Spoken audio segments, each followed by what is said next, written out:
Cubism. Cubism is an influential art movement, emerged in Paris, in the early 20th century, as a response to the decline of Fauvism, rejecting the emotional and instinctive interpretations of the world by Fauvists and Expressionists. This new artistic movement challenged the conventional notion that art should merely represent objects in a literal manner. Instead, Cubism introduced a fresh visual language characterized by several key elements. Analysis of phenomena. Objects were deconstructed into basic geometric shapes such as cubes, angles, curves, triangles, and circles.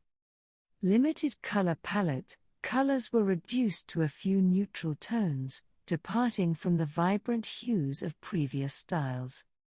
Denial of perspective. Traditional perspective was discarded, leading to a multifaceted portrayal of objects, compelling viewers to navigate through the artwork dynamically. Cubism is characterized by the use of geometric shapes, fragmented forms, and a flattened perspective to depict the subject matter. Instead of representing objects from a single viewpoint, Cubist artists portrayed them from multiple perspectives, breaking them down into geometric shapes and rearranging them in an abstract and non-representational manner. This fragmentation and abstraction of forms created a complex and often challenging visual experience for the viewers. Notable figures in the Cubist movement included Pablo Picasso and Georges Braque. The movement can be divided into three stages: the initial period, 1907 to 1909, influenced by Cézanne, followed by the analytical phase, 1908 to 1912, and concluding with synthetic cubism, 1912 to 1919. The period from 1907 to 1909 is often referred to as the Cézannean Cubism or the Proto-Cubist phase.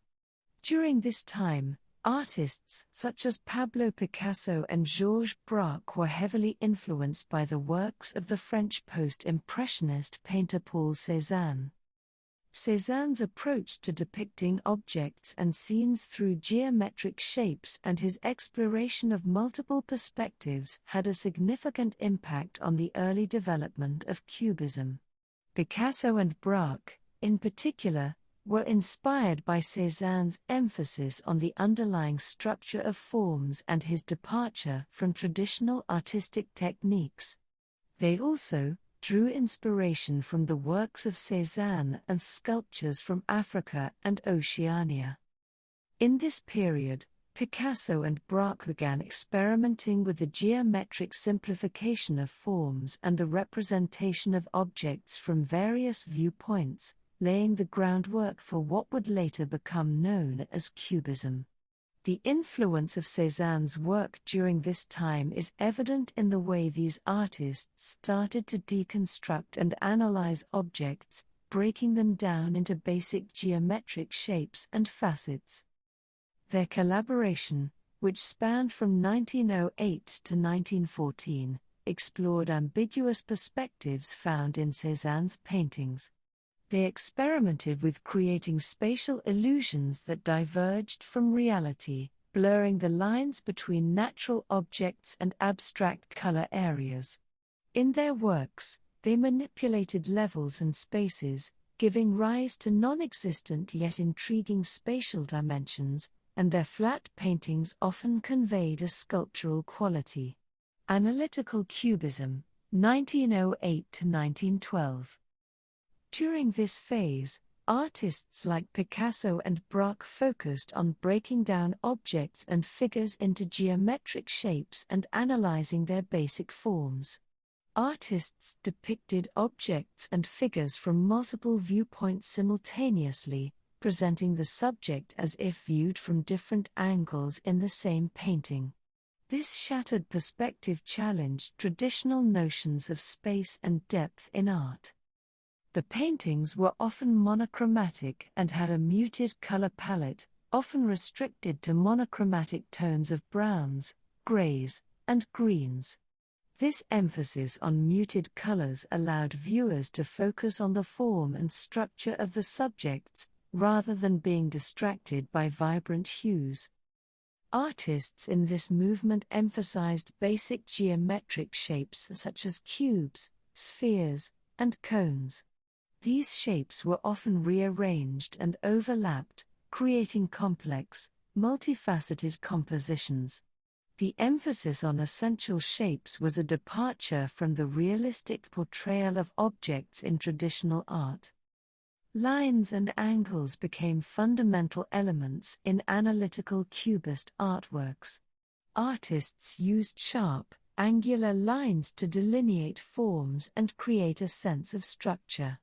These lines not only defined the edges of objects but also contributed to the overall abstract, fragmented appearance of the paintings. Synthetic Cubism, 1912 to 1919. Synthetic Cubism introduced a more decorative and colorful aspect to the movement.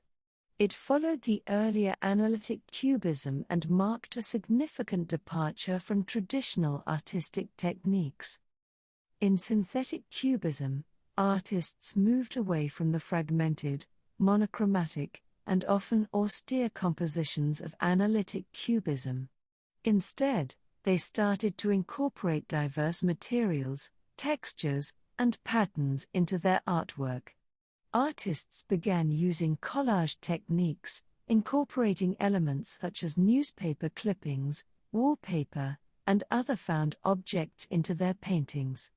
By incorporating these elements, artists challenged the conventional boundaries of painting, blurring the line between art and everyday life. One of the key characteristics of synthetic Cubism is the use of vibrant colors and bold shapes.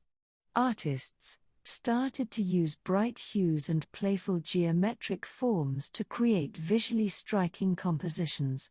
These artworks often depicted everyday objects and scenes, but they were broken down and reassembled in a highly abstract manner.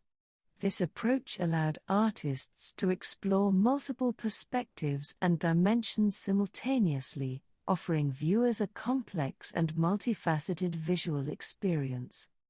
In synthetic Cubism, artists like Braque and Picasso moved beyond the constraints of traditional painting techniques and embraced a more experimental and abstract approach. By incorporating diverse materials, vibrant colors, and bold shapes, artists created visually rich and complex artworks that challenged the viewer's perception and expanded the possibilities of artistic expression. In conclusion, Cubism had a profound influence on various art forms, including painting, sculpture, literature, and architecture. It paved the way for abstract art and inspired many artists in the following decades. The movement challenged traditional artistic conventions and pushed the boundaries of representation, encouraging artists to explore new ways of depicting the world around them.